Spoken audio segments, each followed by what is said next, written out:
Sahabat kreatif, selamat datang di episode kita kali ini. Mari kita membahas bagaimana cara kita bisa mengelola kemarahan. Sahabat kreatif, tahukah kamu reaksi kemarahanmu itu menunjukkan sifatmu? Kalau seseorang mudah tersinggung dan mudah marah, sebenarnya sahabat, masalahnya ada pada orang itu, bukan pada orang lain. Ibaratnya nih sahabat, tanganmu tuh luka ya. Nah, ketika kamu berjabat tangan dengan orang lain, kamu kan pasti akan merasa sakit ketika tanganmu digenggam orang lain. Nah sahabat, orang yang gampang marah adalah tanda orang yang mengalami sebuah luka batin atau luka emosi.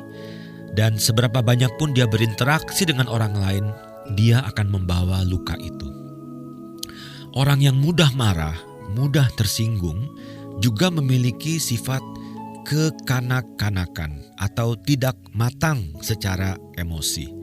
Bagaimanapun juga kita tahu istilah ini ya, tua itu pasti, tapi dewasa itu pilihan. Nah, belajar dari acara stand up komedi. Apakah sahabat kreatif suka mengikuti stand up komedi? Pertama-tama nih, kalau kita bayangkan seorang komik ya, yang tampil memukau di atas panggung ya, apa yang dibahas oleh si komik? Pertama-tama dia menertawakan dirinya loh, ya kan, dia membuat banyak lelucon mengenai dirinya kan. Setelah itu biasanya dia akan mencari mangsa, target audience ya, yang dia jadikan bahan bulan-bulanan. Dan orang yang dijadikan bahan tertawaan atau roasting ya, itu kan malah tertawa terbahak-bahak gitu ya. Mereka malah menikmatinya kan. Tidak ada yang marah atau tersinggung. Itulah tandanya mereka dewasa secara emosi. Orang yang tidak cepat tersinggung.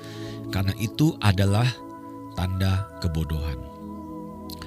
Oke, reaksi marah menunjukkan siapa kita sebenarnya. Contoh nih. Ada dua bentuk cacian yang sering kali bikin kita marah. Cacian yang pertama, katakanlah orang mengata-ngatai kita dengan nama-nama kebun binatang. Seperti dasar kupu-kupu kamu, kumbang kamu, dan yang lain sebagainya ya. Pertanyaannya, perlukah kamu marah ketika orang mengatakan seperti itu? Jawabannya tentu saja tidak. Jawaban singkatnya begini. Saya kan bukan kumbang, Pak. Ya, itu jawaban singkat. Nah, kalau mau jawaban panjangnya seperti ini. Oke, penampilan saya nih setelah saya lihat di kaca tidak mirip binatang yang tadi kamu sebutkan. Suara saya pun gak mirip. Perilaku saya tidak ada yang sama. Berarti kesimpulannya saya bukan binatang yang tadi kamu sebutkan.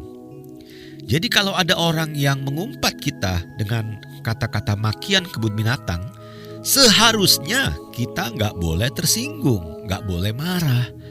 Karena kalau tersinggung artinya benar, marah artinya kena. Mari kita bandingkan dengan makian yang kedua nih. Katakanlah orang mengatakan pada saya, botak atau gendut. Ya, nah kalau saya malu, kalau saya marah dengan kenyataan bahwa memang saya ini botak, saya ini gemuk ya, berarti itu adalah sebuah fakta yang saya berusaha sembunyikan gitu, dan saya malu gitu. Maka wajar kalau kita menjadi marah kalau orang mengatakan kata-kata seperti itu. Ingat loh sahabat kreatif, marah itu berarti benar. Marah itu berarti kita tuh kena gitu. Dalam kondisi seperti ini sangat wajar dan manusiawi kalau kita menjadi marah. Carl Gustav Jung pernah mengatakan, everything that irritates us can lead us to understanding of ourselves. Segala sesuatu yang membuat kita marah memberikan pemahaman tentang siapa diri kita yang sebenarnya. Dengan kata lain, bisa dikatakan begini.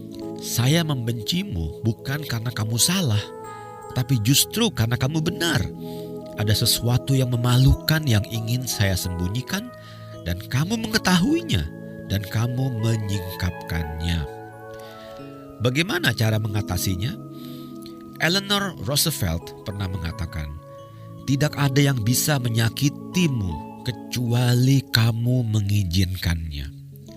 Nah, ada sebuah pendekatan Zen ya, cerita tentang Buddha yang sedang mengajar murid-muridnya. Suatu hari ada sekelompok orang yang melewati sebuah jalan tempat di mana Buddha mengajar murid-muridnya, dan orang-orang ini mulai mengata-ngatai Buddha dan memaki Buddha dengan kata-kata yang kasar. Orang-orang yang mendengarkan Buddha mulai panas. Mereka mengatakan, "Kita kejar dan kita pukuli mereka." Kemudian Buddha dengan santai mengatakan, "Saya ada sebuah pembelajaran buat kalian.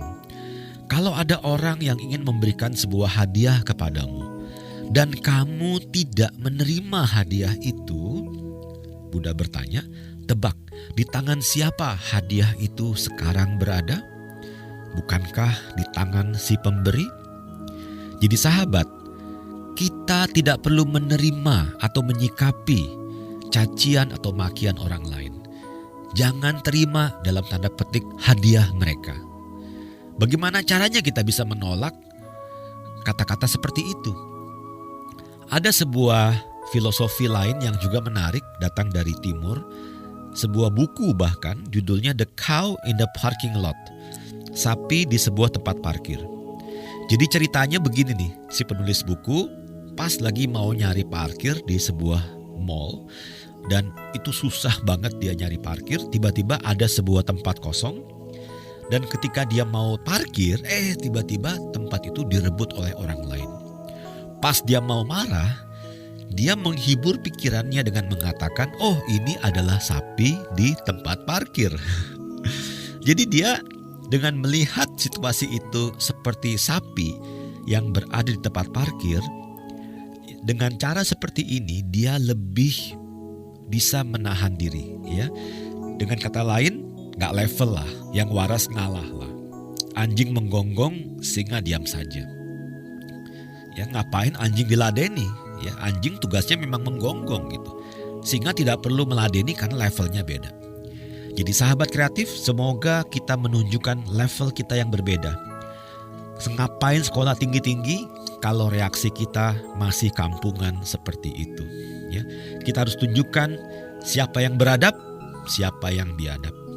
Mudah-mudahan dengan sesi kita kali ini, sahabat kreatif bisa lebih kontrol diri sehingga kita tidak terpancing untuk menjadi marah dan akhirnya melakukan atau mengatakan hal-hal yang kita sesali.